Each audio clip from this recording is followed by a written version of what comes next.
Sinong pinoprotektahan niya? Kung sino yung pag hinuhuli? Marami siyang pinoprotektahan. Tulad? Well, ay sinabi ko na kagabi.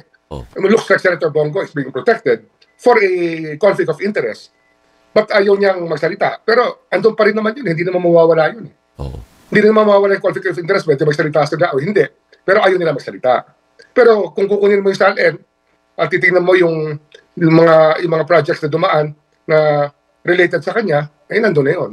Anong connect, Mr. Ombudsman, kay Senator Bongo? Pakipaliwanag, baka hindi naman lahat kasi nakakatugay sa buong kwento. Ano po? Anong connect niya kay Senator Bongo? Yung CLTG Builders, yun ang isang contractor. It stands for Christopher Lawrence Tesoro Go. Yan po ay kumpanya na kung hindi kapatid niya, tatay niya, na nakipag-joint venture sa mga diskaya. At yung detalye nun, very evasive sila sa bagay na yon. Kaya we will go with the facts as we dig up everything. Hindi natin pwedeng baliwalain na gano'n yung attitude nila. Siyempre, mahirap yung evasive. Dapat talaga, magsabi sila ng totoo, di ba?